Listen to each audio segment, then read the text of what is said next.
Good evening,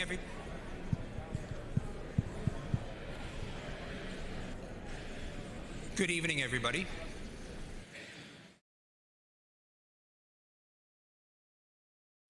Thank you, and welcome to the 2022 Guido de Bres Fall Membership Meeting.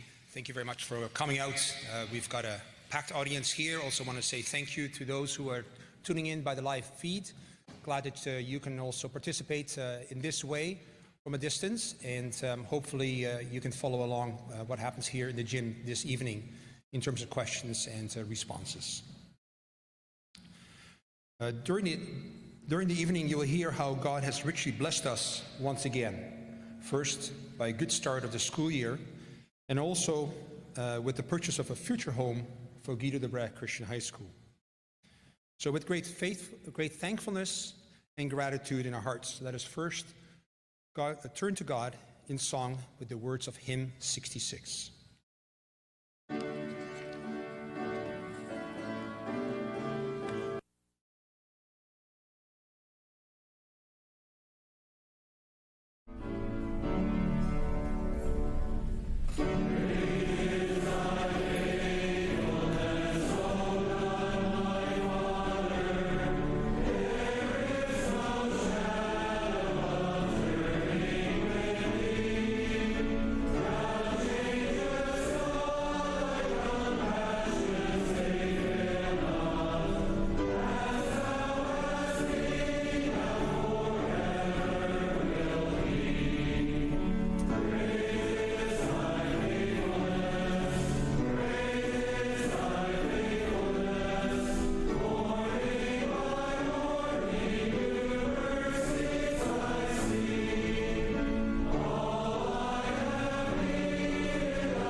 So in keeping with the theme of thankfulness, I've selected some opening verses of Psalm 95 for this meeting. It reminds us of God's greatness and his love and faithfulness which he has displayed throughout the work here at Guido as well.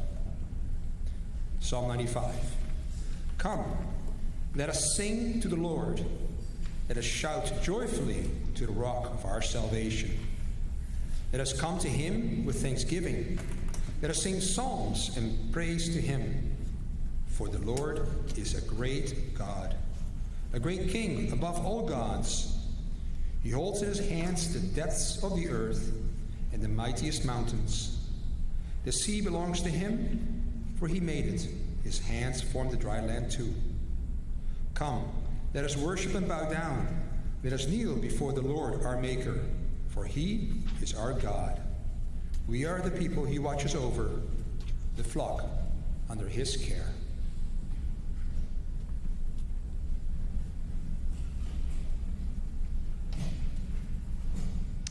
Let's pray.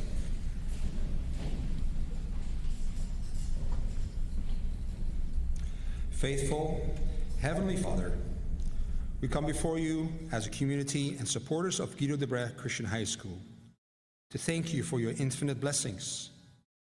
In September, the new school year could start, and thus far the year has progressed quite smoothly. The students can arrive safely each morning. We have a full slate of dedicated teachers who do their utmost to weave Christ through the course materials. A very large number of volunteers have been engaged in a wide variety of tasks to support the school. And above all, you grant us freedom to operate a Christian school in this country. Thank you, Lord, for these great blessings. Help us not to be presumptive with these tools you have given us. Help us to see this school as a rich blessing to assist in the growth and the health of our families. Bless the parents who have the incredible task of teaching the children you have entrusted to them. Grant the parents wisdom to show that the whole world is your domain, including our time and resources. Help them to raise covenant children in this world which is devoted to and distracted by leisure and technology. Lord, over the past 4 decades, you have blessed this school richly with growth, so there are now too many students for this building. We thank you for guiding our prayers, our thoughts and dreams, so we could purchase the larger building. Will you continue to guide our plans and efforts as we prepare for the move next year? Provide the volunteers and trades the energy and resources they need so the school can be ready on time. As we continue in this meeting to reflect on the current school year now and the plan for the future, will you guide our hearts and minds? Bless us with the presence of your Holy Spirit so that we will do everything in honoring your name. Hear our prayer in Jesus' name. Amen.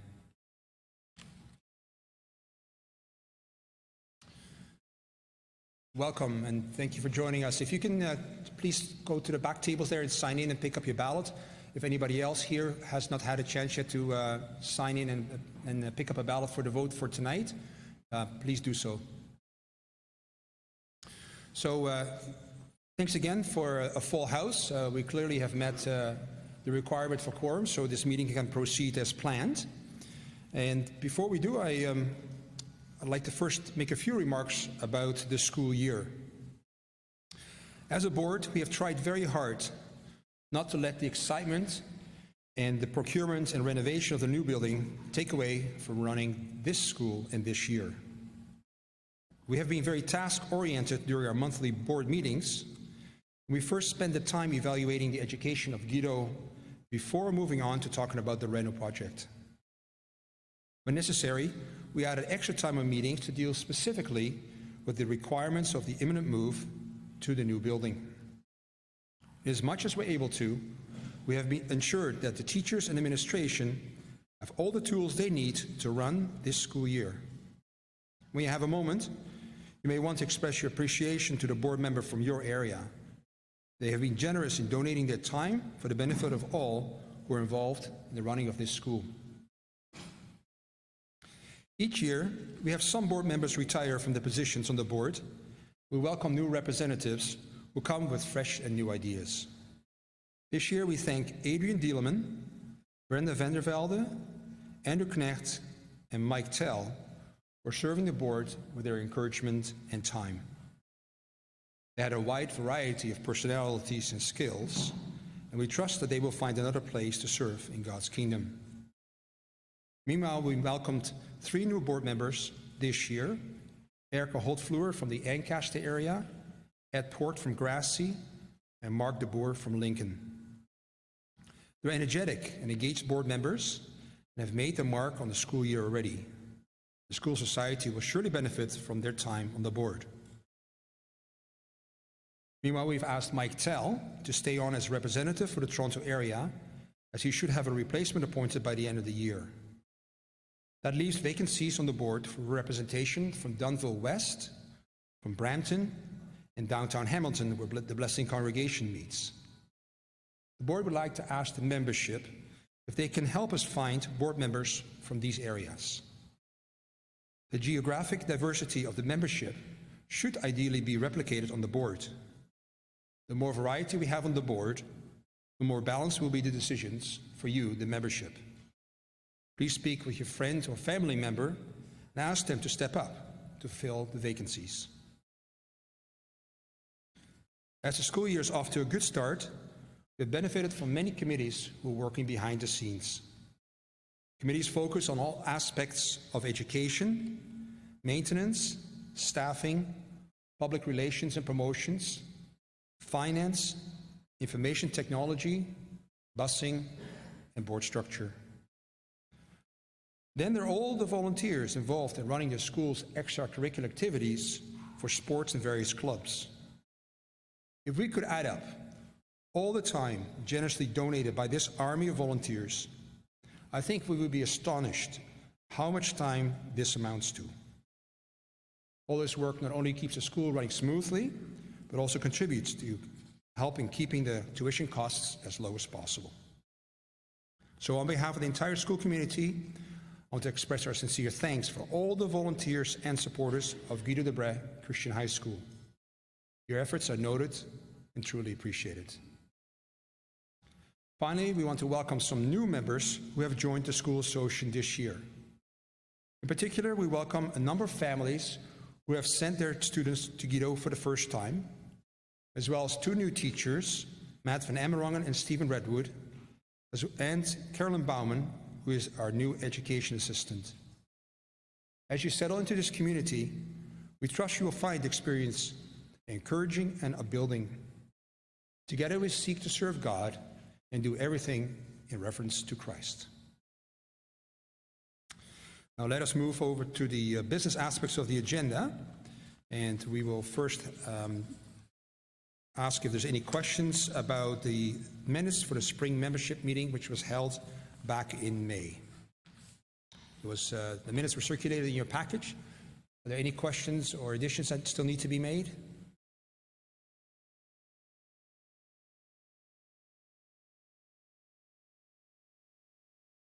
Okay, thank you very much. So then the next agenda item is finance. At this point, I want to ask Mike Cricky to come up. He's going to talk to you about the financial figures from last year and where we are today. And then later on, he will talk about the renovation project specifically.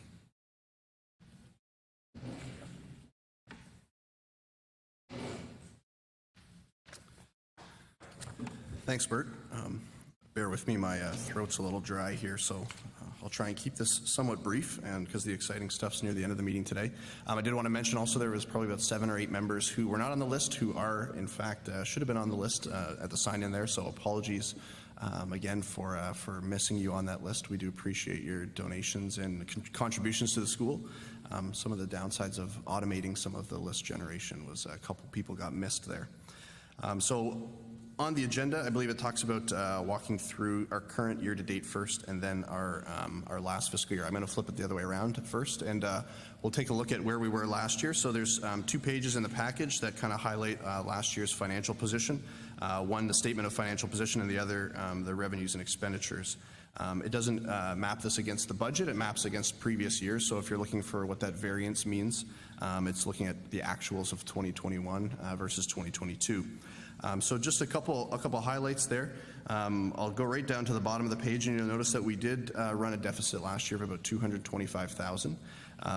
Our expenses were on target for what we budgeted last year. That was maybe $10,000 or $15,000 different than what our budget was.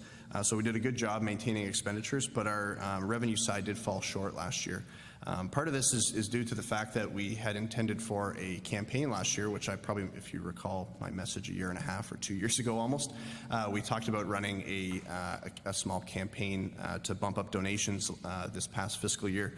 We decided as a board to park that, knowing that we're about to embark into a massive capital campaign potentially, so we thought it would be a bit of a disservice to the membership to do that twice. We did see an uptick in donations, though, a significant one from the prior year. So if you look on tuition fees and donations, those line items, we did have an increase of about $280,000 in additional donations last year. Part of this was some early funds coming in for the purchase of the new school, but a good chunk of it also was the campaign that took place, the small kind of mini excitement or campaign at the end of the year in June and July, and we're seeing some of that trickle into this year too. So we really covet and pray for those ongoing donations that take place, because that's really what keeps us having a good cost per student, and also keeps the doors open here on an annual basis. You'll notice on the expenditure side there was some significant swings on transportation and also janitorial. The school was open for most of last year, so that's why when buses are on the road, we're paying the bus companies. In 2021, that wasn't always the case, so we did see a significant savings, and that's kind of what floated the budget the prior year. But we've returned to some normalcy in 2022, and that's why we ended up with a deficit. We did anticipate to have a deficit of about $50,000 in the budget for the prior year, so we're not completely out of line there. I think it's we were about 2.5% to 3% below what our target was. So it's not completely out to left field, but we still are hoping to increase donations this year, and we'll see what the effect of a capital campaign has on that too, especially as we look to push more donors to a pledge type of system rather than a one-time lump sum. I'll pause for questions when I wrap up too, if there's any. So just on the second page, I wanted to mention briefly too around the statement of financial position. You will see quite a significant swing in the cash as well as the deposit on real estate. So all of those, as we outlined throughout the summer months, are due to putting a deposit down on a property and some of the short-term financing that we brought forward. Some of that was kind of outlined in the Gazette article, if you happen to read it in the last couple of weeks that I had mentioned. And similar to that too, you'll see our net assets at end of year are less, our losses or deficit for last year. So that's why our net assets are in a lower position than they were the prior year. But right now, the majority of the change on the financial position statement is really around the purchase of additional property. So then I'll mention year to date how we're doing. So my numbers are as of September 31st. Just so you're aware, in case you don't know, each month we try and hit a target. If you can calculate this out too, if you so desire, of $418,000 per month is really what our goal is for assessment across the community. So that's a mixture of tuition and donations. So if we exceed $418,000 in revenue a month, we're in the positive. That's a great month. That's a strong month. And we see that happen typically in December fairly often, and occasionally in September too. This September we fell slightly short of that, but that puts us in a better position than we've been in prior years. So I mentioned our donations have been up and our revenue has been up this year as well. We are still at a shortfall of $114,000, but you have to take that into consideration of the full year, because typically we go well into the black in December, which wipes out any deficit we had seen to date, and then those numbers kind of decline as the year goes on. So we are a very cyclical donation kind of approach with Guido. But we are in a much stronger position this year than we have been in the last 2 years, which is great. And I think part of that is due to reinvigoration on the PR side with Erica taking the helm there. There's some excitement in that committee and some movement. And then also people just being able to come to the school and kind of see the beautiful work that's done here at Guido. I believe that was all I was going to cover on the finances for now, because I'll be up here again talking about the big project at hand. But are there any questions on our current financial position or how we wrapped up the last year?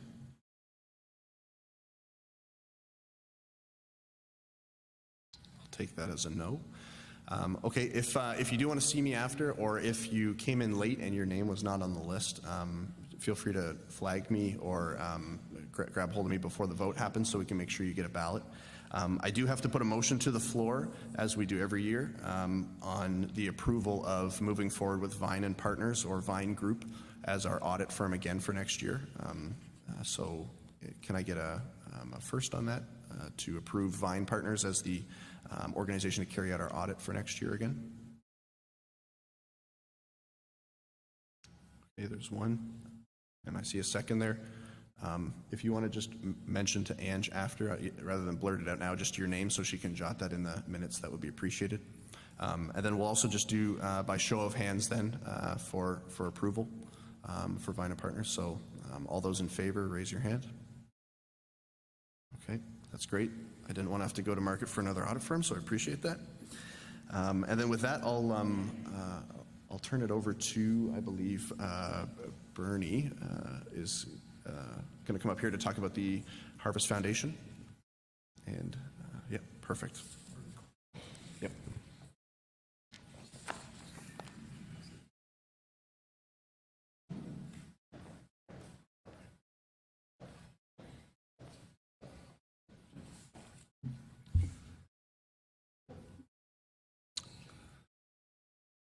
Sure, we'll try.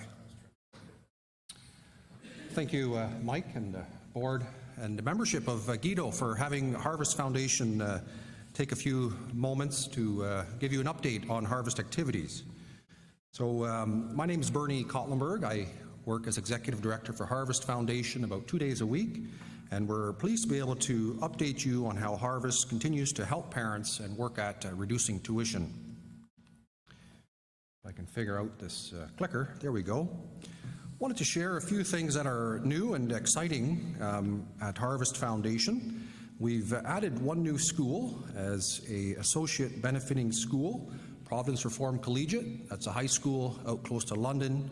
So as an associate school, that means that they benefit from our expertise generating resources, long-term financing from within, but they don't benefit from the existing resources pledged to Harvest, such that it doesn't dilute what is there for the existing schools.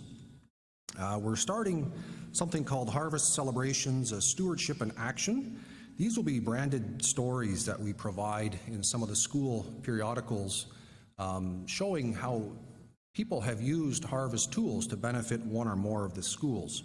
So we hope that that will generate some additional ideas and interest and support to the schools. We've completed, just as of this week, some new 2028 campaign brochures, and I did leave a couple of packages at the front under the chair there, one over here. I think Tyson has a couple, Reverend Holtvluer has a couple, so would ask that we maybe pass those down the rows, and everybody please take one, and that will also tell a little bit more about what Harvest has been up to, the work that we do. So would ask that you take that home, give it some thought and read it, and perhaps even share it with others that might not know as much about Harvest. And I'll touch more on our campaign that we're talking about in that brochure. Wanted to mention that we're exploring a new teacher bursary program with Come Teach With Us Canada. And very early stages, but I'm sharing that because if there are supporters or people that would wish to already think about sponsoring that kind of a program, then I bring it forward and ask you to speak to me about it, because we do feel that this will help address the teacher shortage. And the idea here is that it would provide some tuition support to students that are training to become new teachers in our schools. And as well, something we're excited about is tomorrow we're celebrating a 15-year anniversary dinner for Harvest at the Grace Christian School, and there are delegates from each of the school communities going to join us, along with donors, depositors, the founding board. So we're looking forward to celebrating the Lord's rich blessings on Harvest work in the last 15 years. Some things that are not really new, but still good, is our total support to the schools this year is up a little bit. And this despite our earnings rate being down at about 4.1 compared to last year, which was quite high at 6.8. But because of the growth we've been experiencing, we're able to still support the schools at a little bit higher level than last year. We just completed a successful tuition assistance round. There were 68 applicants, of which 65 that generated 65 approvals across all of our schools, and that has run quite smoothly. We're running a deposit program with Christian Stewardship Services called Harvest Kingdom Builder Deposits. That program is on hold as they're undergoing a review of how they're doing things, but that review is going well, and we expect to be open again for new deposits early in 2023. So currently I'm keeping a list of interested depositors, businesses, individuals, organizations that wish to make use of this tool. And year to date we're at about $2 million of interest, and this is a source of totally new income for Harvest in the schools. So if anybody's interested in that, you can reach out to myself to further that discussion. As well, there's information on our webpage, harvestfoundation.ca. There's some good resources there for estate planning and will planning. And we highlight that we continue to offer the complimentary will and estate planning through Christian Stewardship Services. So if any of you have been thinking about that, you haven't maybe acted on it, then don't hesitate to reach out to myself or on our webpage, and we'll make sure that you are referred for that in-home consultation. Wanted to share our school support results this year. So that is about $592,000 across the 16 participant schools, and that comes from endowment funds interest. Guido here is a big beneficiary of that. That amount is a little bit lower than last year, and that is because of a little bit lower earnings rate. But our deployment funds, that has grown a little bit. Our Kingdom Builder deposit interest that I just talked about, that's about the same. And our targeted tuition assistance, which benefits specific families, that continues to grow. So we're happy to share, under the Lord's blessing, those results. And this kind of puts, there. That puts it in picture form, showing some of the growth over the last 5 years. And we're very grateful for the broad support that has come to Harvest that makes this possible. And it's a tremendous encouragement to parents and families that send their children to the participant schools. Looking at the next slide, I see it's a little bit garbled there, but what this means for Guido is our endowment fund has generated almost $42,000 for Guido. Our Harvest deposits, there was 8 individuals or businesses that put their own capital on deposit with CSS, and half of the interest comes to Harvest directly for Guido. So that continues to grow. Guido made good use of our targeted tuition assistance program, and then we also have our Harvest general payment and an amount per student, and that amount per student continues to grow year over year, and it really starts to benefit some of the larger schools like Guido here. So our total support to the Guido community was $125,000. The tuition assistance has been provided to your treasurer already on behalf of those approved families, but the remainder of $80,000 I have in a check for this evening. If we compare that to the goals that Harvest had set for a school the size of Guido, that would be in 2028. We set these goals in 2018, 10-year strategic planning. So we're about halfway to that goal of $250,000. And where that goal comes from is basically the equivalent of 1 month's tuition per family per year. So you'll see we're at about $400 per family, and our goal would be to get up to about $800 per family. Briefly want to talk about our targeted tuition assistance program. So this benefits applicant families that apply on our webpage.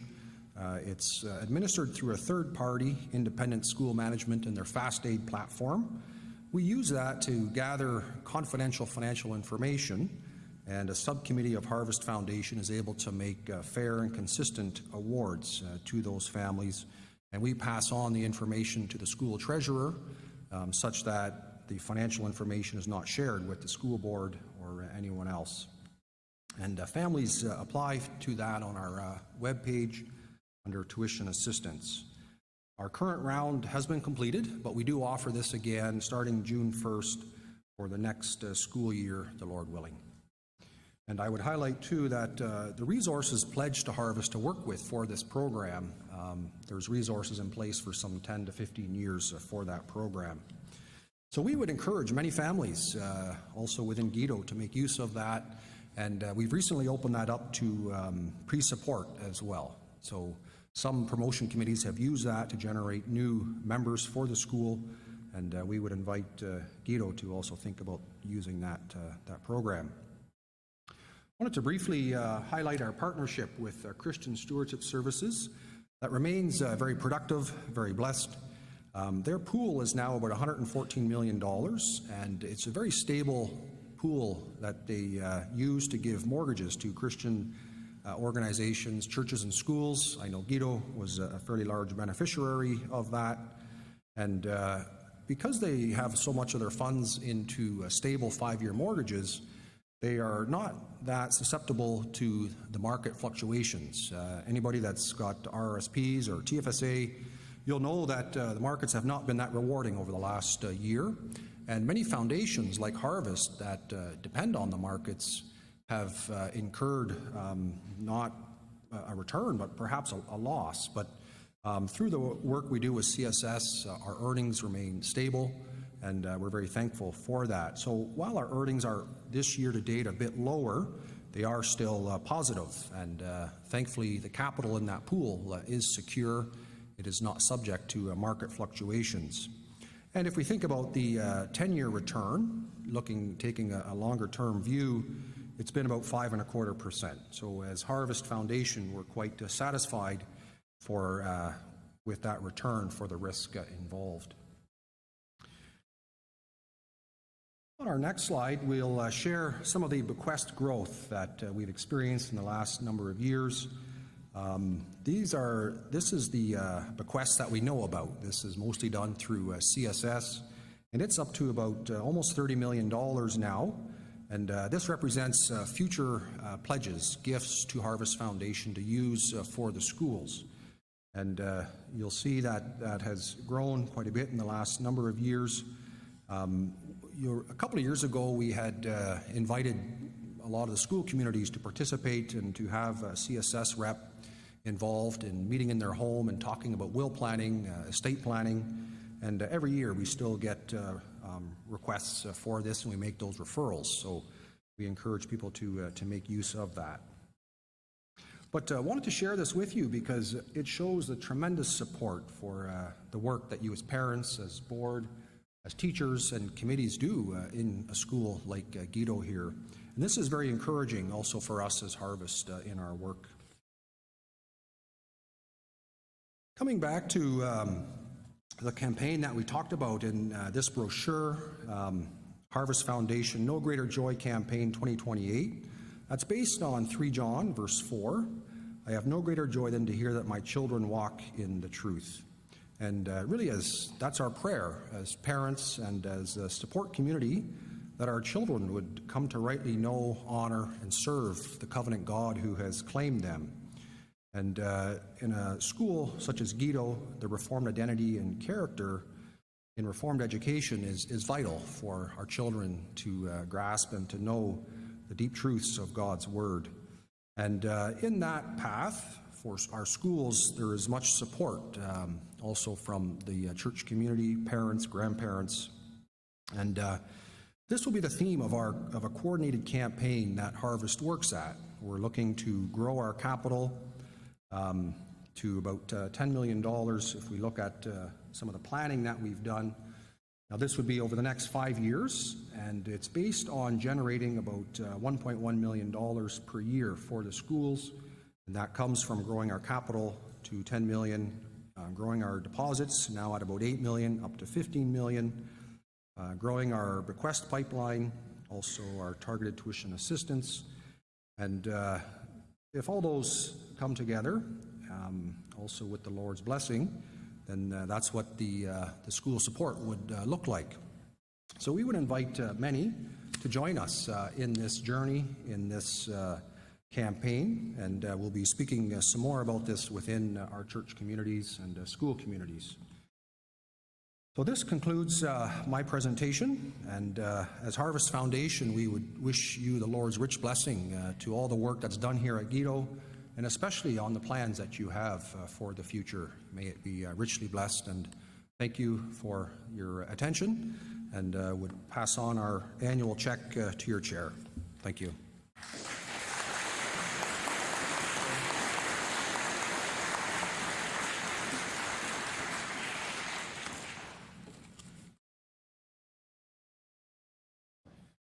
The check says $80,281 of support that's been generated by a very worthwhile cause. Thank you, Bernie, for joining us again today. Thank you for all the hard work that's done. Thank you for the school community and the supporters of that foundation as well, and strongly encourage you to, you can see how this builds year upon year upon year. This goes directly to our operating budgets, so it's of a tremendous support. So please, if you can, get involved and have a look at the brochure. Thanks again, Bernie.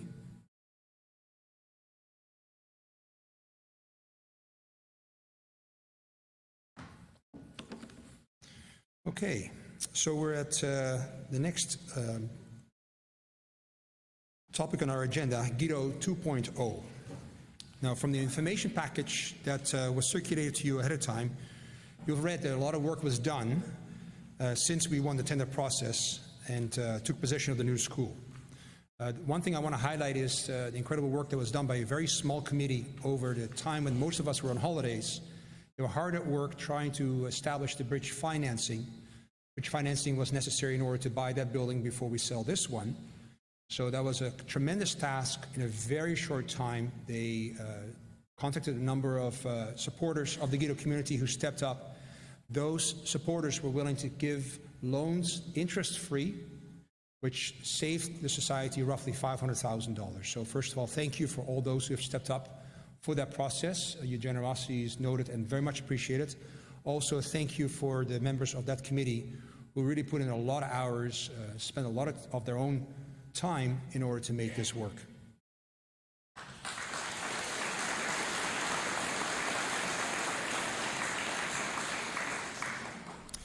Meanwhile, we continue to try and work on selling this building, because when we figure out how much we can receive for selling this building, will help us to crystallize the total of our budget. As you read, there is an investor group that's interested in buying this building right now. We've given them 45 days for them to do a phase 1 study. Phase 1 environmental study is necessary for anybody who buys this building and needs to get financing, so it's nothing unusual. It needs to be done anyways. But they said, if we're going to invest, can you give us at least some assurance that this is to our benefit to do that? We said, yes, that is fine and that's fair. If that all turns out the way we would like it to be, then we still need to make a official contract with them to sell the property. One of the benefits of that might be, and we hope will be, that since they're not interested in this building in the long term, we can strip a lot of things like basketball nets, perhaps the floor, who knows, still to be determined. Take that with us to the new building where we can use that and then bring down the cost for the renovation. So we will, as we have more information for you on that, we will let you know. Meanwhile, a lot of work has been done at the new building. So I want to invite Arnold Mance, the chair of the Guido Renovation Committee, to come and give you a bit of an update on that. After that, Mike Cricky, our treasurer, will come back and walk you through some of the figures that were included in your package. And after all both of those presentations, we'll open up the floor for questions. Arnold?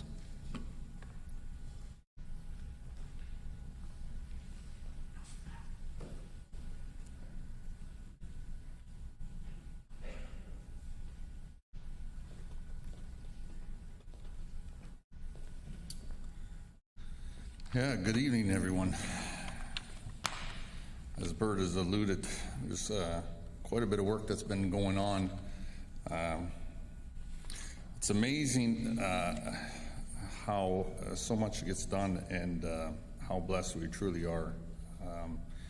Even from the rental committee's point of view, a lot of stuff that typically would take a very long time to do has been accomplished in a really short time. which is very thankful for that. So I assume a number of you have managed to come through on the open house at that time, which was very nice to see the support, just cleaning up the property, getting it looking a little bit decent, but the realization is there's still a lot of work to do. We worked through between the staff. Jason has worked out with the staff on some suggestions of how the school could function, classrooms and layout sort of stuff. Then as a committee, we had another meeting, which was a very productive meeting. We kind of figured we had a lot of things figured out, and along the way, we've had a tremendous support from an architect that came on board. Now, this particular architect, Steve Bernier, does a lot of work, predominantly with the public school board and the schools, as well versed in the schools, what's needed in the schools, what functions good in the schools. So he stepped in also, gave some suggestions and some options. We again returned to it. So we spent some more time on it. He also came through the school here to see what Guido needed, how Guido functions, just not what the public school did. So it was a great exercise, and from that exercise we've come to the point where we are right now with the layout. The layout that is there currently now is probably about 99% there as far as the major stuff. There'll still be some ongoing tweaking as we're going along. So that was a big hurdle to get to that point. In the meantime, another situation that has arisen, or not, didn't arise, we knew it was going to happen.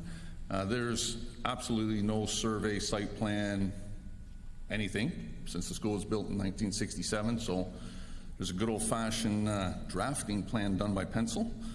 So we've, again, trying to find another survey company and somebody to step up and come in and quickly do a survey, and which is quite a task. We've had great support in that, and that has been accomplished also, which is a great thing. All of this leads to a conversation with the city. So we're heading towards a basically an open conversation like what we had done a while ago with Bethel's property, when we approached the city to say, these are kind of the areas where we're going, this is what we're thinking, additions, bus lanes, all these sort of things. So it's kind of an open conversation with the city to see if there's any big red flags, if the city's saying yes, no, we're all good with it. So that conversation is being scheduled, and hopefully over in the next couple of weeks that will be had, so we'll have a good feel from the city. In the meantime, we've been working on the boiler systems and the water system. So we've had the mechanical contractor in there. So the school initially was turn the tap on, it's full water throughout the whole school, which means if you have a leak in one spot, you got to shut the whole school down. So we've managed to isolate the wings more or less, so that those simple taps have been put in, which is nice to work for the school.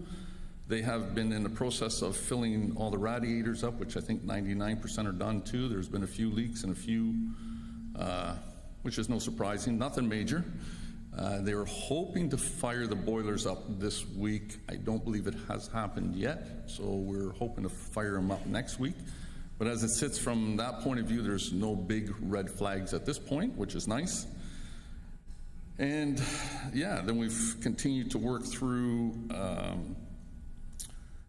the next steps is trying to budget, which has been put forward, and Mike will discuss more on the budget part. But part of the looking at everything and working through the school is not only like, for example, there's some very big unknowns that could swing. So we tried to make sure that everything was covered.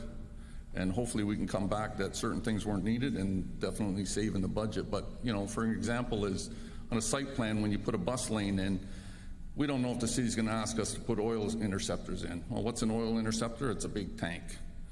But we don't know. But the big tank is hundreds of thousands of dollars. So, you know, it could swing either way. If the city says no, that's great. It's money off the budget. If the city says no, it's got to go in there, it's been accounted for, sort of thing. So a lot of that sort of stuff was thought through in as committee and trying to come up with budget numbers on it. Also, I don't know if you noticed, if you take a look at on the layout, there's a list there beside it with classroom sizes. Those are what is considered by the public school board the standard sizes for the classrooms. So when you look at typical classroom, 750 square feet, a science lab is 1,250 square feet, a music room, and then you go back into the plan, you'll see that, a lot of these classrooms either meet it or exceed those sizes, which is kind of nice. That's for sure. Yeah, and that's where we're basically sitting at. We are working through right now, so one of the other, it's not an issue, but again, another step that we need to take. If we just change a few offices and if change a door here and change a window there, that can be done without really any permit. But we are needing to add 2 wet labs for the science, and we need to incorporate the new wood shop and automotive shop. And those things need proper permits. We can't just go ahead and do them without permits. So in order to get permits, we are in the process of trying to solidify. We need a structural engineer, a mechanical engineer, electrical engineer to put all that with the drawings for a permit. So that is in the process right now as we're working through those steps.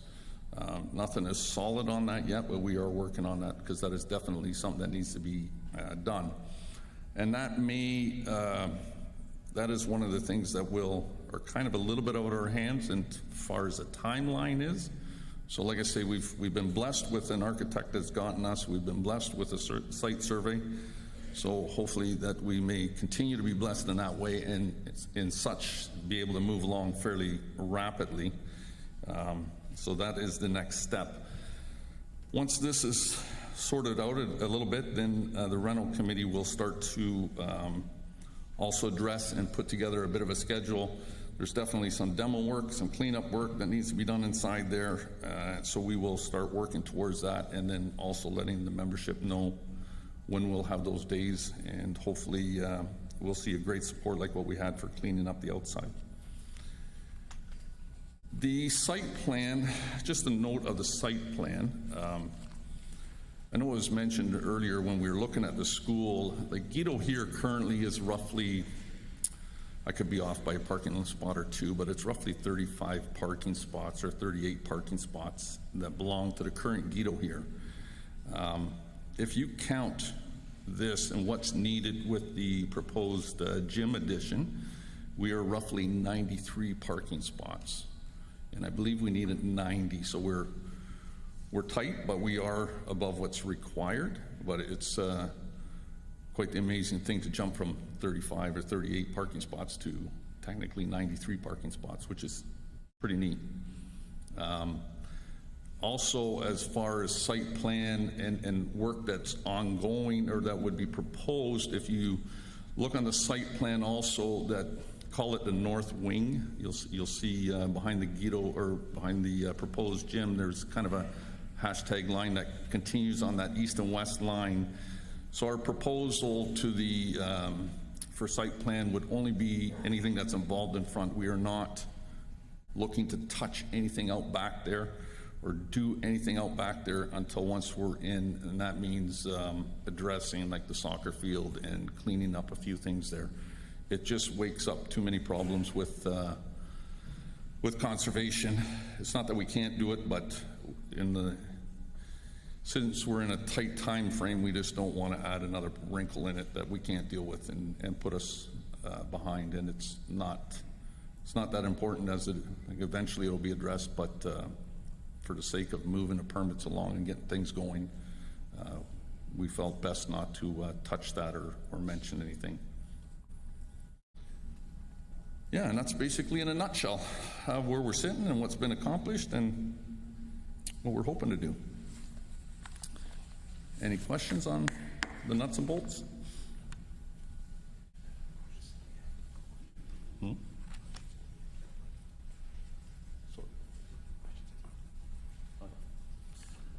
turn it over to Mike then, I guess.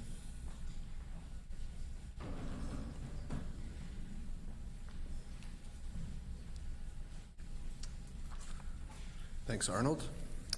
So I'll just kind of walk through the summary sheet here, and maybe I'll touch on a couple items on the project cost breakdown sheet as well too. Hopefully most of it's self-evident, but I'll cover a couple highlights here and kind of how we got to the number that we're at currently.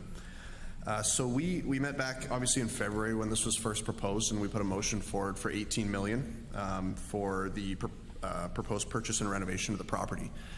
In that $18 million, we expected to sell this property for probably about $7 to $8 million at the time, which would give us kind of a net difference of about $10 to $11 million. That was kind of what we were anticipating for the last 6 or 8 months or so that we would have to go and fundraise for. So since February, obviously, a lot of work's been done. Like Arnold mentioned, we got possession of the property, and we're able to actually kind of really dig into the meat of it and understand a bit more on the renovation side, especially as that committee's been established. But we also had a number of kind of discussions with organizations, like Bert mentioned, and proposed kind of numbers put forward to us. We're fortunate that the proposed purchase for this property, or some of the numbers we're looking at now, are substantially higher. So I'll cover that in a second, but where we are to date is we've obviously purchased the property at $15.5 million. Like Bert mentioned, appreciation to the committee that spent 7 or 8 evenings throughout the summer and countless meetings as well in person with individuals to finance that at no interest, as well as Christian Stewardship Services for coming forward with a favorable interest rate mortgage as well at $4 million. So with that said, we've got about 15 lenders on top of Christian Stewardship Services, so a total of 16 lenders that have made the current purchase happen. On top of the $15.5 million, we have about $825,000 in closing and financing costs. So what that constitutes is some HST cost, which we initially had expected to not have any HST outlay, but after a number of meetings with our legal and accounting reps, and myself becoming an expert on not-for-profit tax law, we realized that yes, we do in fact have to pay some HST up front. So there is going to be some carrying cost to that over time. We'll get about 84% of it back of the total HST, like we typically do when we remit and claim. So that 17% is built into the closing costs. There's some land transfer tax on top of that, as well as your traditional kind of closing costs with your accountants and your legal fees as well.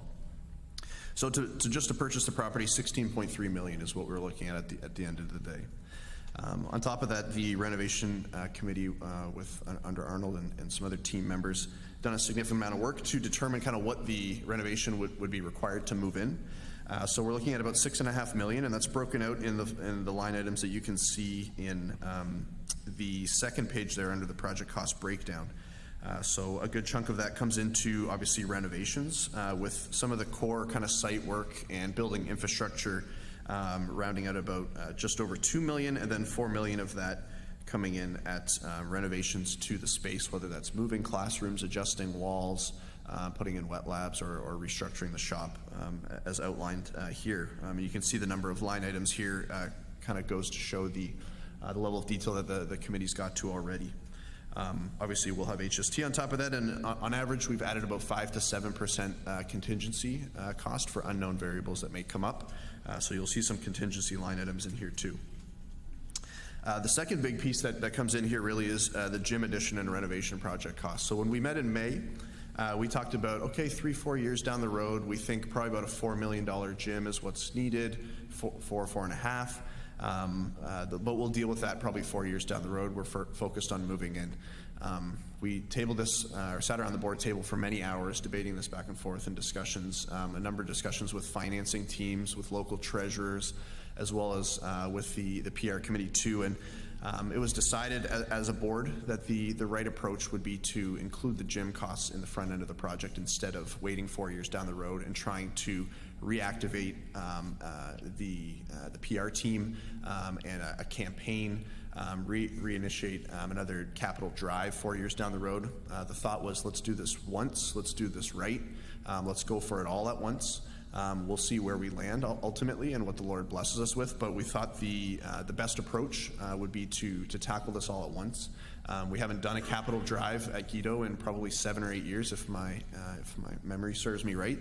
But the thought was it would be much wiser to do this all together while we have the renovation teams, the architects, a lot of the legwork kind of being done right now. Because if we were to restart that, the project cost plus to do some of that work and to kind of get another capital campaign going could cost a significant amount as well on top of that. So that's why you're seeing in the budget the gym addition and renovation included in here as well. Initially, when we came to the membership, like I said, in February and in May, the expectation was to do this 4 or 5 years down the road, but we've since pulled that forward. That's where we're seeing a total project cost if we look at sale, renovation, and the gym at $28 million. But also we're expecting the sale of this property for around $12 million, which is probably about $4 to $5 million more than we maybe had anticipated or in the spring when we first had got some assessments done, which is a great position to be in because obviously we have some expenditure increases as well. So that lands us on the kind of bottom line there, where we're looking at about $16.5 million for fundraising. And I'm sure I've already talked with a few of you. I've had some conversations with others, and people are looking at me like, where are you going to find $16.5 million from? That seems insurmountable. But if you think of our large catchment area, we've got 21 supporting church congregations. Some of them have recently gone through renovations of their own, but we've got 21 congregations that $16.5 million gets split upon. We'd expect probably about 30% maybe of that $16.5 million to come from some large donations from some organizations, from potentially some that have put financing forward, have expressed also that there's maybe some opportunity to turn a portion of that into donations. But those are discussions that we're going to have over the next months in a very timely and targeted fashion. So then when you look at more around 10 to 12 million across 21 congregations, it starts to become a little bit more understandable. That's, let's say, 500,000 to 600,000. It's still a large sum of money, but there's, as we kind of break it down, and we've got a PR committee that's been working very hard with a small team to mobilize a campaign, which you'll hear more about probably in the upcoming weeks.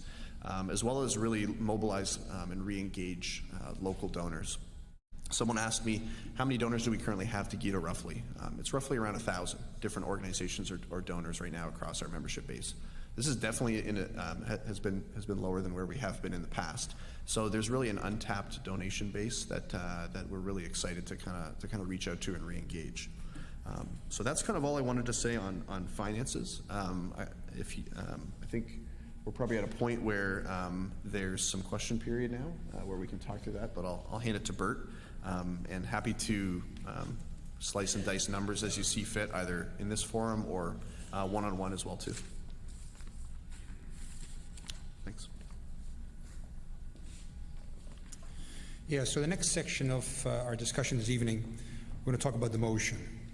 So in your board packet, in the package that was circulated ahead of the meeting, the board has asked you to ratify the motion, which reads, and you'll see it on your ballot as well, the Board of Guido de Bres Christian High School is authorized to proceed with the proposed renovation and gym expansion for a project total of $16.5 million.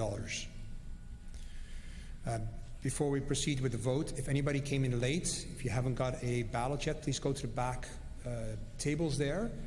They will ask you to sign in and give you a ballot so you can vote along as well in a few minutes. After we have wrapped up the discussion, the votes will be collected. They'll be counted by 2 board members, 2 members who have been selected from the group here tonight, and our treasurer. They will go to a separate room and count the ballots. And while we're waiting for the results, we're going to ask our principal to bring his, the highlight of the evening, really, which will be his report. He also has usually some great animation to go along with that. So I know you're all keeping it really down for that. Stay tuned. He's coming up in just a moment. In terms of voting, the vote would already pass with 50% plus 1. Now that's the bare minimum. We're really hoping that the membership is very excited about this. Obviously, if the membership is excited about it, it will also make fundraising much more plausible, much more feasible. But technically speaking, 50% plus 1 vote would make this motion pass.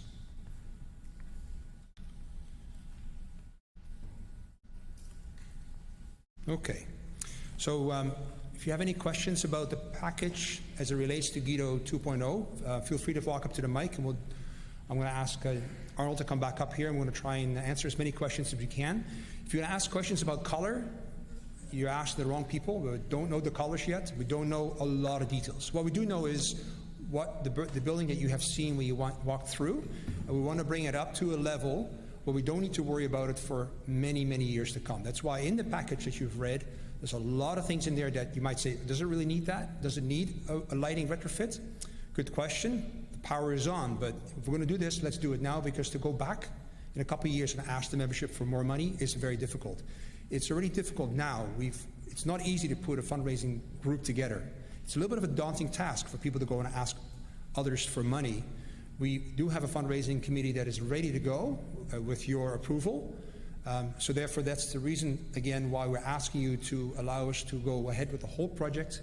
The gym needs to be done regardless. If we want to teach gym, we're going to need the space, whether we stay here, which we're not. Since we're moving over there, we're going to have to address that, and we'd like to address that right away. So anybody who has got a question, if you can walk up to the mic, please, and we'll try and help you out with an answer.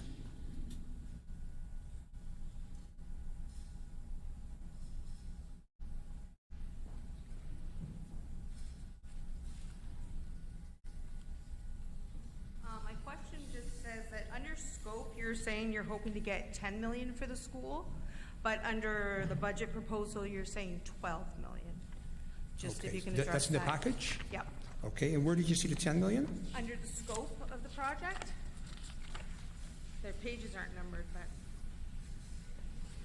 it says that you are expected to come close to 10 million for the sale of this school.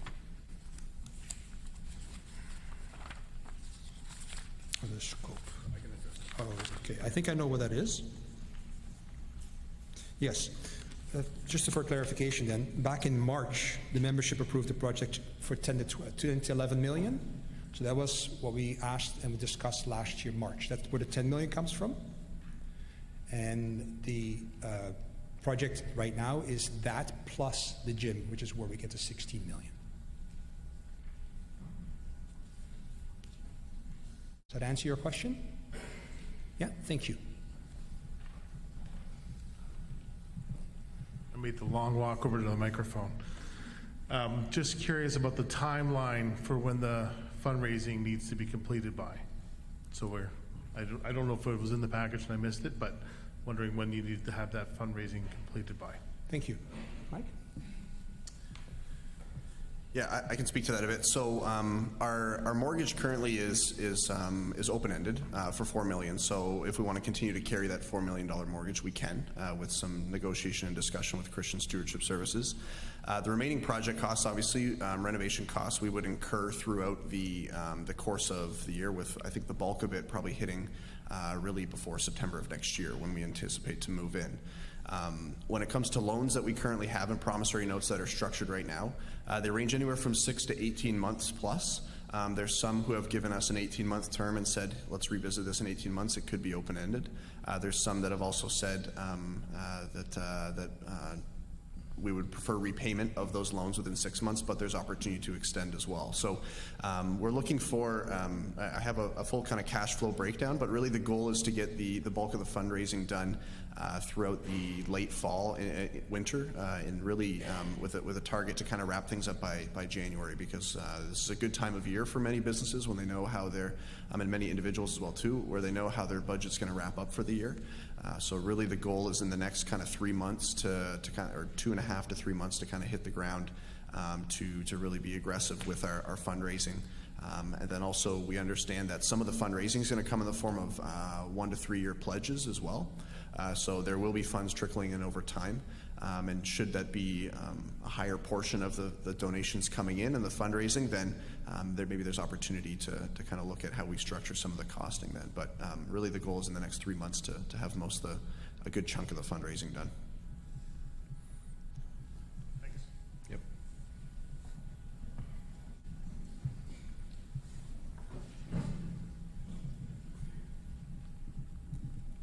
So I'm really excited about this project, and I can see a lot of work has been done so far, so really happy about that. One question that rolls around in my head that I just want to throw out, We've had a couple of communities build churches in the last year or two with, I'm going to say roughly around a $4 million budget, give or take. And I see a gym being proposed for $6 million almost. We haven't talked a lot about what this gym is going to look like. Just wondering if you could maybe expand. What does that number all include? And how do we get there? Okay, thank you. So the gym budget, actually all the budget numbers so far have been prepared in conjunction with our project manager, Duomax. Duomax is a company that works with a lot of schools in the Niagara region, so they have a lot of experience. And in an ideal world, it's going to be a long answer, sorry, but in an ideal world, we would have, say, 2 years to plan, to cost it all out, figure out every single line, come back to you, no, this is what's going to be, and then you would say yes or no. We can go that route, but that means we have a building sitting there empty for 1 or 2 years, which we then have to carry as a mortgage. That's very expensive. So what we try to do is we're trying to do basically almost concurrent engineering, which means we figure out the budget together with you, and that's what's presented, and we're very confident based on the figures from Duomax that these numbers are realistic. So the quick answer to it is it's a turnkey project gym. So it's a gym, something similar to what you see here, with the floor ready to go. And he's going to paint the rest of it in. It's not just the square box itself of the gym. It also entails, because it's tying into the existing building, so there's also a renovation portion of the existing building included in that price of the gym. So it's not just strictly the gym square box stuck on, but there's some change rooms and offices, and there's a fair bit of renovation that has to be dealt with also in that wing of the school itself. So it's combined in.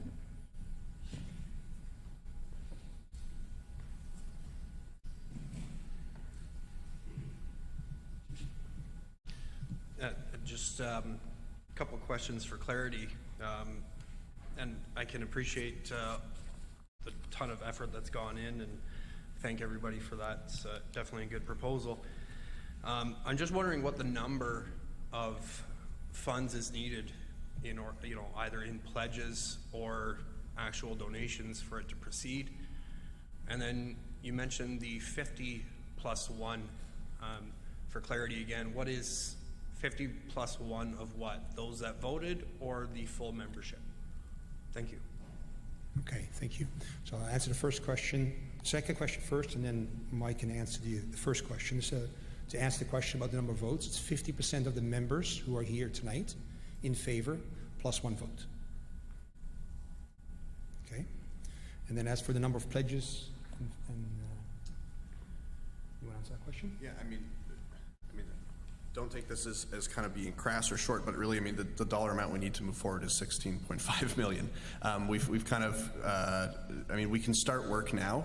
We have some funds on hand now to begin work and start moving, but the proposal really is that, and I believe you me, I asked the same question, how much can we cut back on this? Because I wanted to know, is there stuff in excess that we're adding as well? But I know that Arnold and the committee, as well as a fair amount of involvement from Jason and a few teachers, have really deemed that this is what's required to have the appropriate teachable spaces for where our current class size is for next year, as well as future years going forward. So yeah, I mean, we can start work, and I think some of the discussions is, well, what happens if we don't raise all the funds? Well, there's an opportunity then to explore a mortgage. Right now, what we're proposing is if we can fundraise the $16.5 million, then all of this is outside of the operating budget of the school. It doesn't touch category fees. It doesn't affect any membership rates or anything in any capacity. Should we get into a position where we can't fundraise the full amount, well, then we have to explore a mortgage, and the carrying cost for that mortgage on an annual basis would have to be applied at some point to the operating budget. But right now, really, the target is let's fundraise for this amount, because category fees are already going up as they have been in previous years, and they typically do. So the goal really is to run this outside, almost as a special or separate project that's not touching the operational budget. Hopefully that kind of answers your question. So, thanks.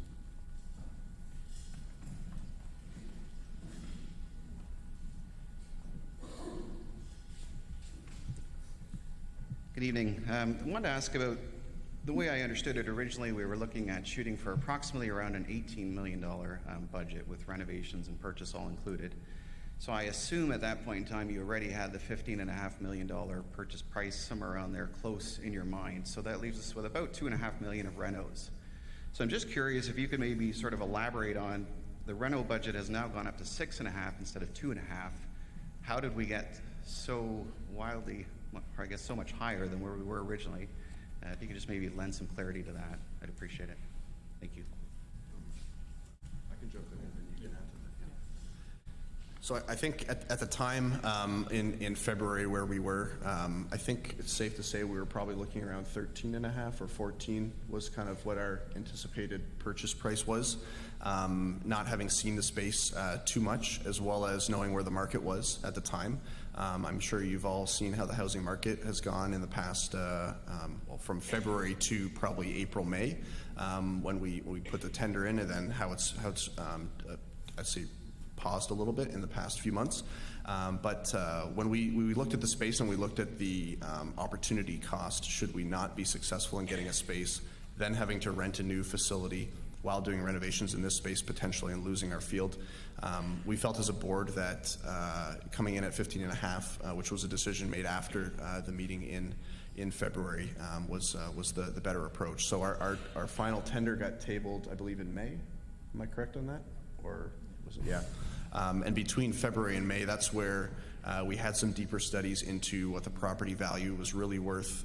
We discussed that opportunity cost. We brought in a number of experts, both in the realty as well as the property appraisal space, and reevaluated what offer we were going to come in at. Also looking at some recent comparables that came in the market in between that 3-month window as well, and seeing how some of the other schools that went up for sale. We felt that by lowballing or trying to pinch pennies on a property purchase, we had a good opportunity to lose it. And we're fortunate that we came in with where we did, because we do know there was another competing offer pretty close to us too. So to get back to your point about the 18 million, so that 18 million didn't include the gym renovation when we talked about it first, when we proposed that. So we're looking, like you said, 18 million less 14 million roughly, which would put us at about 4 million in renovations. So having seen the space and going through the space, I'm sure Arnold can speak to that more. That's what we did see an increase for sure, from 4 million to probably about 6 million in renovation, which is significant. It's 50% increase. But with the lack of information and actually being able to go through, I mean, we had two opportunities to visit the school, and not even open all the doors, I believe, at that time. So there was some uncertainty there. And then if you add on the extra $5.5 million for the gym that was proposed, that puts us up to the 28. So yeah, we did see an increase in what our tender would be, what we first initially anticipated, and then the rest of the variance really is on the renovation side. I'll let Arnold add into that, because I just do the numbers, not the building. So. Yeah, no, this is a bit of a difficulty, like we said beforehand. Typically, you pre-plan for a year or 2 years. Ultimately, at the end of the day, we had twice to go through the building. You have 2.5 hours to do it, so you have about 5 hours that you can assess the building. So you assess the building to the best of our abilities. Then the other part of the equation too, and as you're digesting it and going through it, like Bert said beforehand, do the lights work? Yeah. Should we look at perhaps changing them and updating them and doing it now while we're working through these things? And that's where some of the increases on the costs come just as well.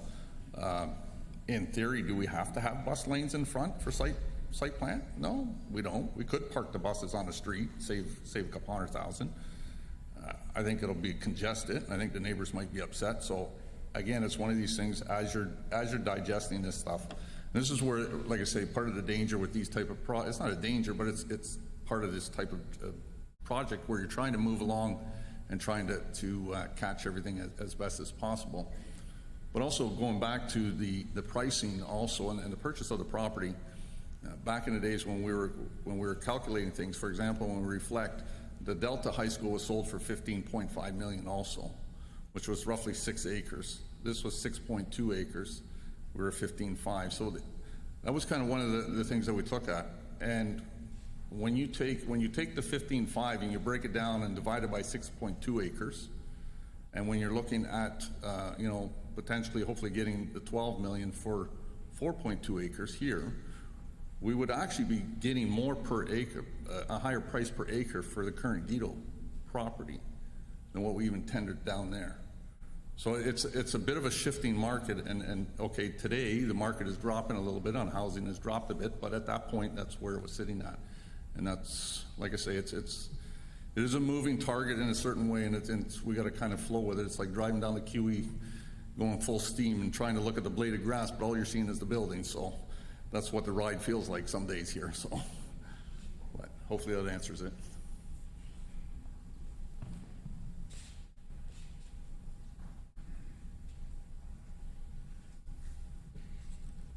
Just wondering if the board would look into, if the money's not raised, if they can at that point consider not doing the gym, holding off with that so we don't have to get a mortgage. Does that make sense? Thanks for the question. That certainly is one of the considerations that we have discussed. What happens if the membership says yes, proceed, but the donations don't come in to the amount that we need in order to make this project work? For the school to operate, we need to address the gym. Already now, in this building, we have a problem because sometimes, for grade 9 in particular, there's actually 3 slots we need for the gym, but you can only divide it in 2. So you could at most have 2 classes here. So as in the package was mentioned, it's working right now, but it's not the way it should be.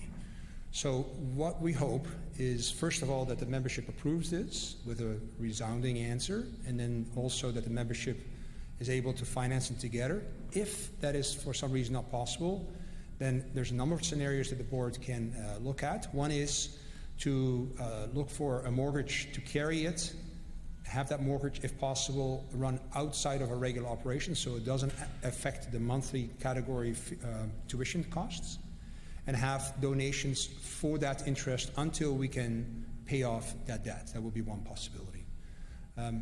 Another possibility would be to simply take the mortgage, add it to the budget, the annual budget for the school, but yeah, that's going to affect the rates for the tuition. So that's what the board is hoping for. We have discussed that, but the campaign is going to be called A Leap of Faith. It's by faith that we are saved. It's by faith that we have a school. It's by God's grace. And if we see what has happened in the wider Christian community with churches being built, organizations being run, there's never been a Christian organization that we're aware of that had to close the doors because of a lack of support for the membership. So we are trusting that the support will be there. If not, we have a fallback plan, but we really hope we don't have to go there. You want to add to that? No? Thank you.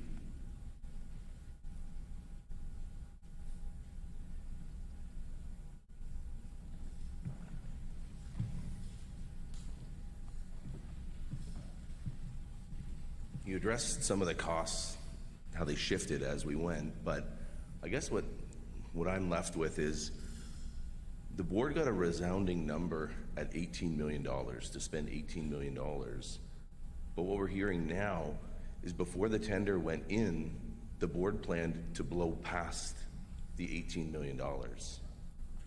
So I guess my question is, the board had a mandate, a strong mandate from the membership to spend $18 million. Why did we proceed knowing we were going to blow past it? If I'm honest, that takes a lot of the shine off the project. Okay, thank you. Indeed, the motion that was put forth to the membership back in February was for a project cost of $18 million, which would be $10 to $11 million in fundraising. That was having seen the building basically walk around. We couldn't see anything beyond that. And as we mentioned back then, we only get, as Arnold alluded to earlier, roughly 5 hours. Now, to get a project that big under 5 hours on the wraps is very difficult. And as we kept working on this project from February to May, we found more and more information. We found out that a number of other schools sold. We found out how much they're selling for. So it's establishing a market cost. We'll look at what this building could generate, perhaps. We found out, yes, on the one hand, the cost per what other schools are going for is higher, but it looks like our school is going to be higher as well. So we felt very comfortable that although on the one hand the equation went up, on the other hand the equation went up as well, and the project turnaround minus the gym, which is what we talked about back in February as well, is still 10 to 11 million. We're still very close to that. In fact, I think we're right in the middle of that. Now, if you add the gym to it, which we talked about in our meeting as well, we budgeted at 4, now it's 5.5. So we felt and we believed on the behalf of the membership that everybody knows a decision has to be made because we can't stay here. There's not a closet here where we can put a student. It's being used. There's no spare space. So there's also no other buildings available for us. We looked for 5 years. So we needed to make a decision. If we stayed here, built another gym, rebuilt a school, it would take 3 to 4 years. It would cost more than this $16 million that we're proposing right now because of the fact that we have to do a lot more costs to redevelop. Plus we have to find another building that we have to rent for 2 years while we do the project. So in the end, we believe that as we are within the project scope of $10 to $11 million, it was responsible for us to proceed. And we unfortunately had no time to call the membership for another meeting. So I understand your question and appreciate that, but that's the reason why this is, in the long term, the cheapest option that we possibly could ever pray for. Just a follow-up question. If we approve this, can we get a sense of what a mortgage looks like to the the operating budget? Because if we approve this, then we've approved this, and if we can't raise it, then what does it mean to our monthly costs? So I anticipated that question because you brought the same thing up to me at the last meeting. I remember that. So I ran a couple scenarios here over 25 years at 6%, which we don't know if the rate's going to go up or down. So if we need a $2 million mortgage, that's about $153,000, assuming this all hits the operating budget, by the way, both the payments, principal payments, as well as carrying interest cost. A $2 million mortgage would be $153,000, which is about a 3% increase to category fees. 4 million would be about 6%, and 6 million would be about 9% increase. So that's sort of what we were looking at increase-wise on a per-month basis from the category fees. So I don't know where we'll land from a fundraising perspective, but those are just kind of some 3 numbers, 2, 4, and 6 million at 3, 6, and 9% respectively. So I think the other thing, just to add to your comment too, Bert, was just that I think up until probably about, 6 weeks ago or so, when we've got the 6 weeks ago or so, I think we were still operating around that $4 million renovation target. And that's really when the team kind of sat down and really got in the building, got the general contractor and the project management team in there, brought in all the trades and really did that assessment. So I think Bert's comment stands well in that we were really focused on the net difference because we know if the sale is going to be more expensive, then the property value here will increase as well. So I think that's it. Yeah, and just to reaffirm too, this isn't a budget that's all full of bells and whistles and, it's going to be the most beautiful school out there. It's going to be a functioning school. It's going to be a decent school. It's going to be in good shape, but it's not a budget meant for gold taps, put it that way.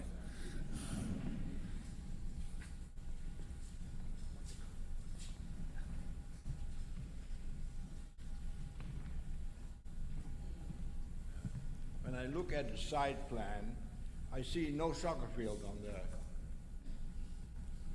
Yep. You are correct.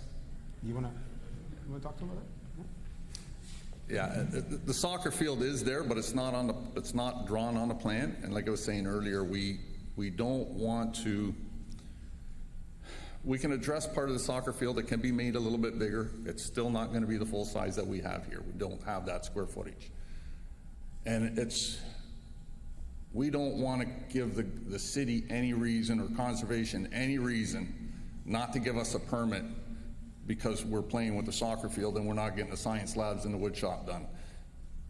As soon as we have the permits and we have that in hand and we can work, we'll deal with it. So it will be addressed. It needs to be tweaked, but there is a soccer field there. It needs to be dressed up a bit. Doesn't need to be radical changes or anything, but it is definitely where conservation. So for example, even the back parking lot, the lower back parking lot, if you had come by, you'll see it's rough. It needs to be replaced. So if you're in the building, functioning in the building, for example, you could take the asphalt out and re-asphalt it. You're just maintaining it. But if the building is empty and you rip it out now you fall under permits.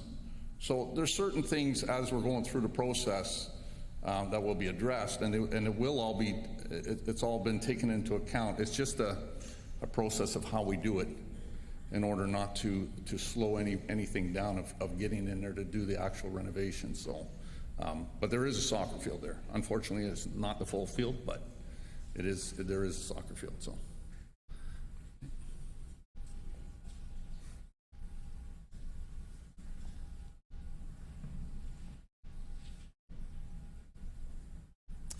Thank you very much for your participation, for your questions. The best thing that we had hoped for has happened, which is it's a big group of people that came out to talk about your school, your project, your opportunity, our blessings. So this is about what's best for the education of the students in the long term. The fact that we don't have any more closets here is a wonderful problem to have. It's really an amazing problem to have. The fact that we now have an opportunity where we can grow for decades going forward is another incredible opportunity and a blessing. So thank you very much for all of your input into these discussions. So what we'd like to do is move on to, are there any other questions left? Yeah, one more question? Sure. At home they can't hear you.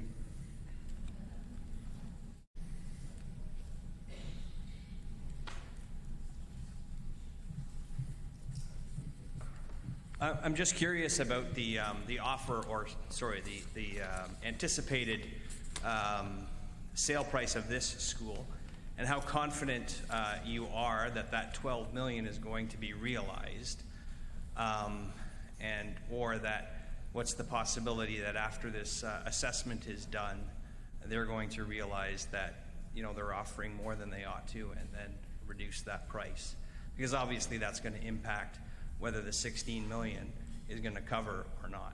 So, thank you. Thank you. We're dealing with an investor group who is known to us through contacts that we have. It's a little bit different than a developer. A developer is, there's a couple of developers here in Hamilton. They go and they make an offer on a building, and they always try and get, well, the most out of it as they possibly can. So we had this conversation ahead of time. We said, sure, we'll give you 45 days to do your thing. They wanted 60 days. We said, we'll give you 45 days to get your phase one. But we don't want you to come back to us and say, well, we're going to give you X because of Y. What other opportunity, what other issues do you foresee that could affect any discussion? Because to give up the ability to market this property to anybody else for 45 days is a rather significant amount of time for the membership. And they confidently said to us, we don't anticipate anything else. If phase one passes, the number stands.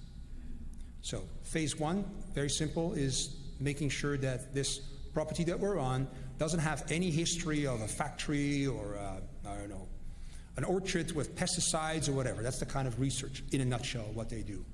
And the reason why they want to do this is because this group has once been involved in Toronto, where they bought the last lot of land with all buildings around, and lo and behold, there was a problem. So they want to be careful for themselves. So we're confident it'll be in that number. We have a confidentiality clause with them, which means we can't identify their name because they want to be all by themselves. And we can't talk about a lot of details, but 12 million is the number we can tell you. And at this point, we are very confident that that number is realistic for this budget, which is why we're asking you to approve the vote and the motion that we've tabled. What will happen? Well, we don't know, but certainly we have no reason to be alarmed or to be second-guessing ourselves. We're not dealing with a developer where we know that's part of the tricks that they do. They kind of tie you up for a while, and then because you feel pressured to sell, they can discount a little bit. No, we're not dealing with a group like that. Okay. All right, so we'd like to proceed. No more questions? Just want to make sure that everybody had their voice heard. And input's important for us too, so we'd like to hear what you think. Okay. So we'd like to proceed with the voting for the motion. The motion I read to you earlier, it's also written on your ballot. If you can please mark your ballot with approval or disapproval. After that, please pass it on to your neighbors to the right. We're going to get them collected on the outsides of the room. Yes, if you can please collect them all. We'll then ask the scrutineers to go and count it.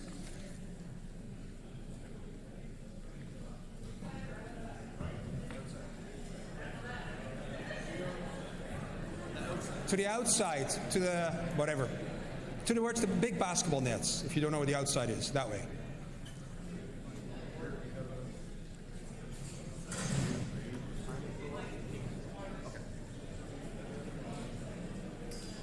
Oh, actually, I completely messed up. You should fire me. I first need to ask somebody to, what do you call it again? Approve the motion. So we need somebody to please approve it. Thank you very much. Would somebody please second? 3, 4, 5. Thank you very much. Just for the record, it's important actually because this is a public meeting. We need to follow the guidelines within legislation. So if I had not done this, well, we would have to come back again. So.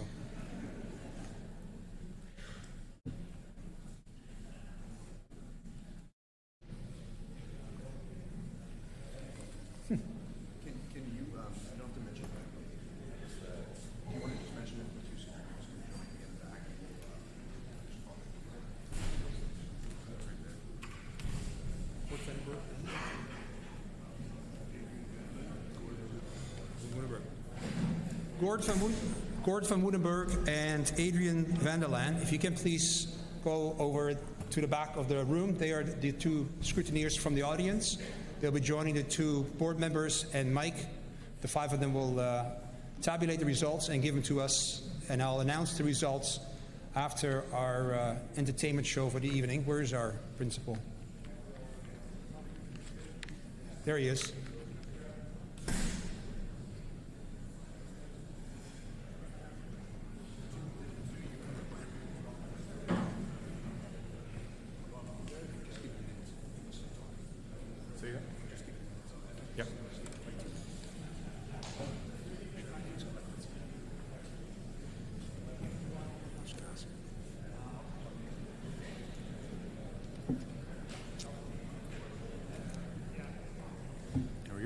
Are there any ballots which have not been collected yet? Ask if everybody signed in. Ask if everybody signed in because I did ask to go to that. yeah, the numbers don't match. They can't get a ballot. If they don't sign. Yeah, it's okay. All right. All right, go away. So normally this whole principle thing happens much earlier in the meeting, and that helps me because you are more awake than you currently are. But Bert said, can you please come up and do your principal's report after the vote, and then you have as long as it takes them to count. And that means for all of you that folded it 4 or 5 times before you pushed it over, you're causing this to be longer than it needed to be. Okay, so just something to keep in mind. But you saw what we've had tonight. We've had a ton of numbers, and not all of us are kind of number inclined, if you will. And so what I thought I would do is I would give a mathematical challenge, or sort of challenge for those who are not mathematically minded. The challenge here is to find a relationship between this series of numbers, x, which is a mathematical one where we have no idea what it is, but right, we're just going to throw it in there. It's x. It's x. Then we have 436. We have 367, 144. It's a wonderful number. 144. 107, 48, 28, 7, 5, 1. What is the relationship between those numbers? And I can see all of these mathematically minded people, they can't help themselves. They're figuring out the differences, they're doing multiplication, they're doing division, they're thinking to themselves, there has to be some sort of correlation, because who would put all these numbers together in a string unless there was some way to move from one to the next? And that's because mathematically minded people don't read as carefully as the humanities people, because this is a challenge for those who are not mathematically minded. Here it goes. X. All of these numbers represent something to do with this school and this community. And one of the things that really struck me as I was listening today was the sheer amount of people involved, not only financially, but also prayerfully. And you can't actually put a number on that, but you know that it is the largest number that we can manage. And it's those people who really hold us up as parents, as grandparents, as teachers, as students, in prayer before the Lord. And so we don't know that number, but we know that number is large. And who do those people support? Well, they support 436 students. That's how many people walk in these doors almost every day, except the last couple weeks. It's a lot less. But almost every day, we almost have 436 students. And it's roughly divided in between 100 and some odd per grade. And it is really, honestly wonderful. It's wonderful to be able to walk through these halls sideways a lot of times. When you take visitors down the hallways, I always say, please keep your elbows out. Walk down, and you build a path. But it is interesting because we have visitors quite often, and they know that the halls are cramped, but they also see a lot of I wouldn't say 436 smiling faces, but they see a lot of smiling faces. And they find that the tone in the halls, with all these students crammed together still, it's a really good space. And what's interesting about that then, if you're moving down, is this 367. I went on to EDSB. EDSB is this wonderful program that we love and hate all at the same time. And EDSB tells me that there are 367 parent contacts available. So when I send out that email this morning saying that we are not going to be delaying school by an hour or 2 hours because the people from Attercliffe can make it,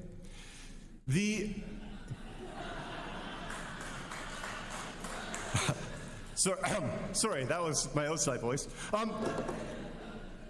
We have 367 parent contacts, and when I send out that email, it goes to 367 people. And those are the people who are directly involved, whose children, those 436, come here almost every day. And that's a lot of connections. And so as we walk down the halls and we sneak between these people, we know that those parents pray for us daily. And the students know that those parents pray for them daily. And so it's a wonderful number. And that number grows. It grows every year. And it's a wonderful place to be in order to have those people there. 144. This is an interesting one. Again, our mathematically minded people are doing, okay, it's a perfect square, it's 12 times 12, all these things.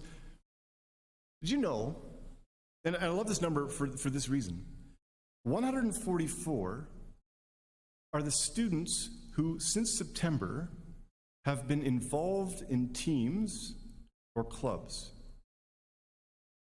There's 436 students. 144 of them have already been involved in teams or clubs. It's over a quarter. And that's one of the beautiful things about this school, and also the teachers in this school, because these clubs don't run themselves. We have coaches, we have volunteers, we have all these people who give of their time. It's not just teachers. We have those 367 parents, number of them coming down. And so that any given day, except most Fridays, there's probably 60, 70 people in and around the school still. Teams, clubs, and you can see that at about 5 o'clock because the traffic jam starts over there by Career as these parents go by. And if you end up in Smithville Way, you shake your head because your neighbor's there and you're there because your children can't communicate. But this is who we are, and this is a wonderful, wonderful opportunity for so many kids. And the thing is, with this number too, is that it doesn't actually include the 26 students who are on the student leadership team, right? Because we have that as well. So there are some overlap. Okay, I know those people who and I like details every once in a while too. There are some students who are on 2 teams, so maybe that number is a little bit more, a little bit less. But think about how many opportunities your children have, your grandchildren have, to do things extra from school. And it's another one of those things that the Lord has blessed this community with to make it a vibrant place to be. And it's why parents and teachers are so willing to give their time. Now, 107, that's how many sections EDSB says we run this semester. What do I mean by a section? So, English in grade 9, which is ENG 1W, I think that's the thing. It has an A, a B, a C, a D, and an E. So it's 5 sections. So EDSB tells me that we have 107 different classes. Now some of these classes are 39. Admittedly, some of these classes are 1 or 2, and that's because of the way the scheduling works. But if I would have asked Paul would have been able to tell me exactly how many sections we have, but I'm not going to ask him because he's going to tell me I'm wrong. I hate being publicly embarrassed like that. But you just imagine the amount of different classes that are running, and Paul is the one that organizes all these things in order to make things run efficiently. 107 different things happening, and that's in the semester, and so it's every day. And that's why that hallway, when you perhaps you'll see it later, you'll see these students kind of meshing and moving and going in different directions. It's because there's so much going on each and every day, each and every period change. 48 is the number of staff. Not just teachers, EAs, custodians, the office staff as well. 48 people come here, dedicated their lives to really working with God's children here in some of the most entertaining years of their lives. And every day is a new challenge, every day is a new joy, every day is a new shake of the head. That's also very true. We have this year 3 new staff members, as Bert alluded to. We also have challenges in terms of our staff. We have a staff member who's currently on medical leave. Mark Wanders has stepped in order to take that up. We have staff who are ill, believe it or not.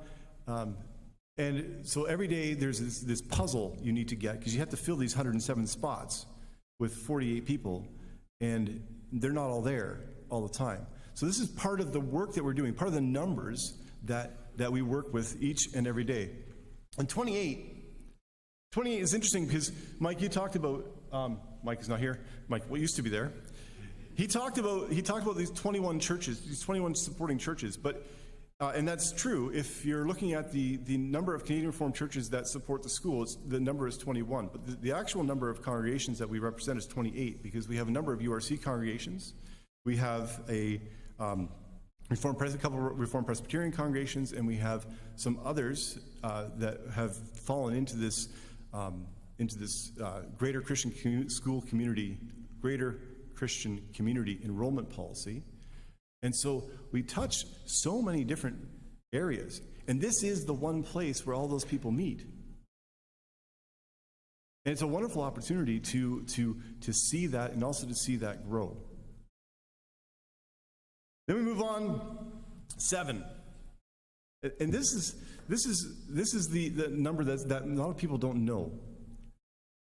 Everybody thinks, you walk down the halls here and the halls gleam, the rooms are neat, and they're tidy.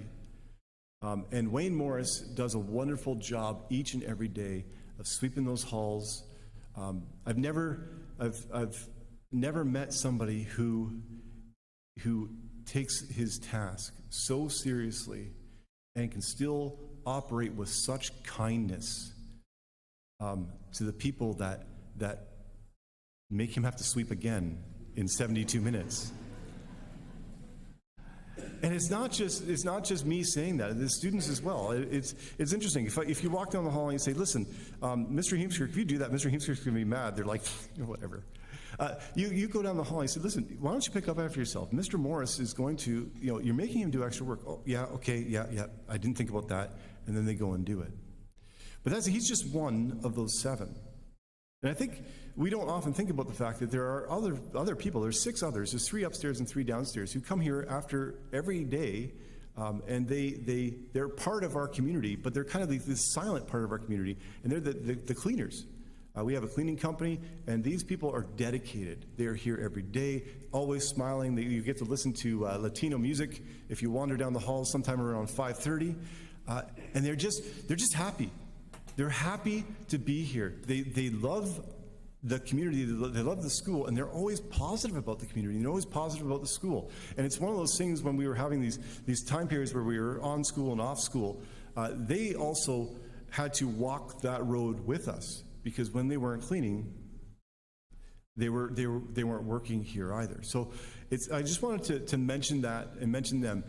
If you're ever here around 6:30, 7 o'clock, and you see them in the halls, it's definitely worth shaking their hands and thanking them for the work that they do, because they do it tirelessly and they do it joyfully, and we don't often think about it. And that brings us to the 5, and also my time is almost up. Look at that, the numbers are here. The 5 is the 5 of the people in the office. That would be Mrs. Josie, Mrs. Tenage, Mr. Lystra, Mr. Vandal, and myself. And really, when you go down to that, it's probably about 2. That number should be 2, because Mrs. Josie and Mrs. Tenage, they're the ones that keep us 3 in line. And then you have Mr. Lystra and Mr. Vandal who keep me in line. So, yeah, that 5 is kind of that central core that's there, and we do everything we can to listen to Mrs. Josie and Mrs. Tenage. Except sometimes it's fun not to. So, and then we come to 1. And the 1 is that most important number, because the 1 is our purpose. Because we are here because we serve this one God. We are here because we strive for that one purpose of glorifying His name. And without that 1, there's no point in being here. And we feel our strength and our dedication, and we get the joy from the work that we do, whether we're grandparents, parents, students, teachers, custodians. We get that joy because we know all the work that we do is done to His honor and glory. And that's why I think it's most important to remember that even though we have that X factor where we don't know what the actual number is, we know that unknown are all working to that one purpose and serving that one God. And that's what makes it such a joy to be part of this community. And it's such a joy to be able to work with your children, with your grandchildren. And we, as staff, would like to thank you for that. Thank you.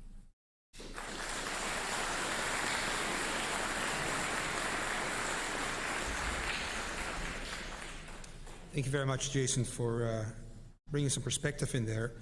I was once told by the students that the unofficial principal is Mr. Morris. Maybe he's our counselor too, but everybody has a role to play, and definitely he does a wonderful job, and he would be very thankful if you would let him know you appreciate his work as well, as is for the rest of the staff, of course, as well. Okay, so we have got the ballots counted. There were 160 ballots that were cast, I guess.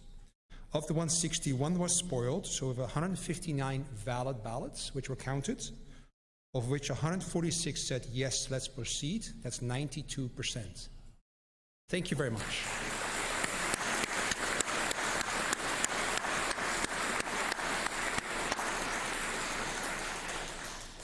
That's actually quite a task you've given the board and all the committees now, because now we need to make it work somehow.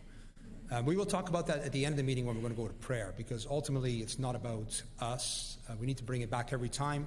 Our school motto is everything in Christ. This also will be everything in Christ. Thank you very much for your participation and your vote of support. That certainly makes the next couple of months also a lot more fun for those who are involved. With the ballots having been cast, I need to ask you, is there any disagreement to us destroying the ballots? So everybody agrees we don't need a recount. Thank you very much. Okay, we're almost at the end of the meeting. And we'd like to open up the floor now for general question period. So if you have any questions other than Project Guido 2.0, feel free to walk up to the mic, and we're either going to note down your question, or if we can give you an answer, we'll do so now.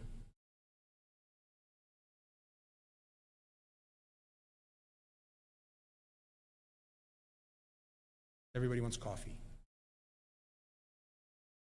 It's been a long haul. Thank you very much. It's perfectly fine, no questions. Of course, we're always prepared to listen to you. Board works on your behalf. We're members too, but we're working on your behalf to keep the school running. So we do get a lot of interaction with you. We certainly appreciate that, and both vote of support and good suggestions for improvement. So we're always open and available for you. There's a couple of us walking around with the labels. So if in case you don't know all of the board members, we are all wearing one. So tackle somebody and tell them what you think. Okay, that brings us to the closing. Before we do that, now that you have supported to go ahead with the project, you'll be hearing very soon from the committee that has already been busy preparing for this moment, which is the fundraising committee, which has a huge task ahead of them. There is a website that's going to get activated in the next day or two. You'll be receiving information, and on that website will be a little video to get you going, and we want to like to show you the video now. Our technician's almost there. Wayne, can you change the camera so the people at home can see it too? Oh, it's there? Okay.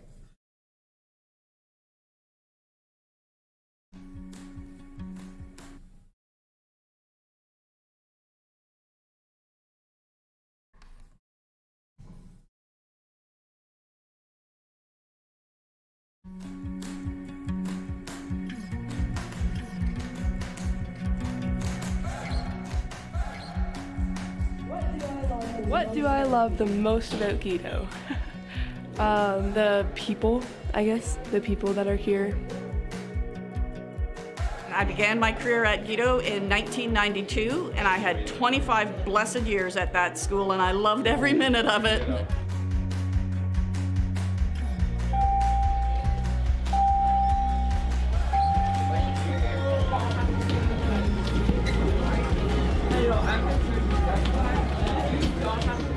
Walk down the halls of Guido right now. If somebody stops in the middle, it's like the whole hallway is jammed, and there's lots and lots of people, lots and lots of bodies everywhere. Getting to classes in between is kind of frustrating. It's like stop and go traffic on the 403 or something. It's hard to get through.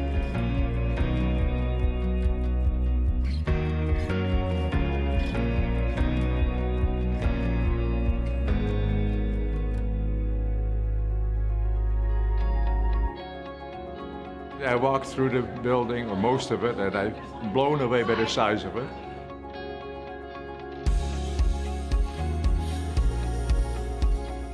There's space in here that's, as a community, we wouldn't put in because it's just not necessarily efficient, and yet it's the character that it gives. So it is that kind of the next leap that we have.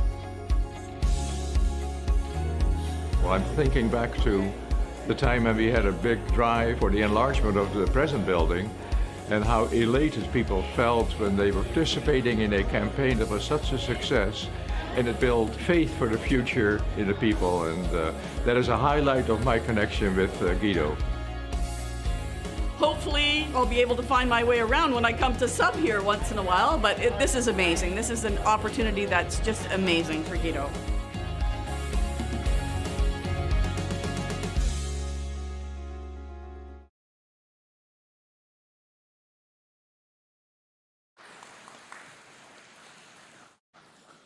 All right, that was a sneak preview. At the very end, you saw the website. It will become live tomorrow.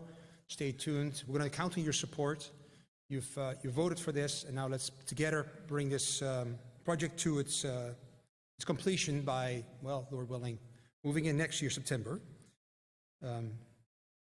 So as we close this meeting, I would like to do so together with singing with you in Christ alone. We talk about blessings, we talk about dependence, we talk about thankfulness, and on that rock is where we stand, in Christ alone. Please rise and sing along.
I've asked Rick Norton to close with us in prayer.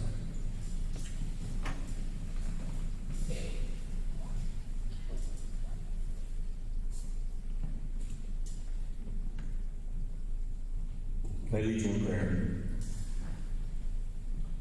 Heavenly God and Father, we thank you, Lord, for the opportunity that we had tonight to come together as supporters of this Christian organization, this wonderful school that you have blessed us with and that we've been able to enjoy, and that we've been able to enjoy for so many years now. We thank you also that we could hear so many good reports about how the school is functioning well, and of course there's also much excitement about the renovation and the building plans at the new location. What a wonderful opportunity that is for us as well, Lord, to be able to look forward to these big changes. We're looking at big numbers, of course, and yet you have instructed us in your word to also be generous, and have reminded us that it's better to give than to receive. And after all this money is come from your hand anyway. So we pray that you will help us to step up and to be generous in the fundraising that's about to begin, and that you will bless these efforts. And we thank you for the committee that is going to undertake this task, and we ask that you will give them all that they need. Lord, we also thank you for the work of the board and the various other committees that have been so busy over these past number of months.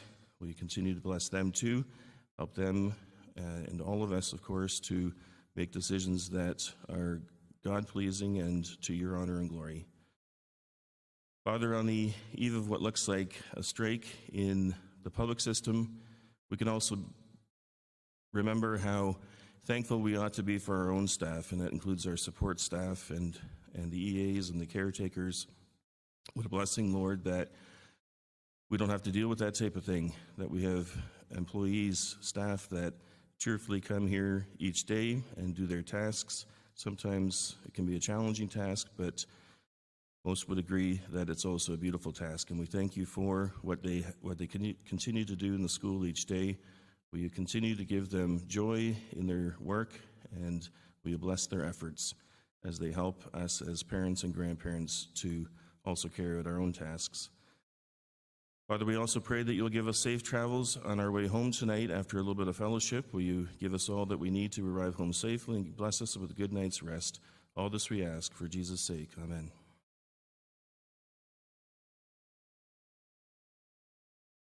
Thank you very much for coming out and your support. Thank you from everybody at home for tuning in as well and participating. Safe travels home. This meeting is adjourned.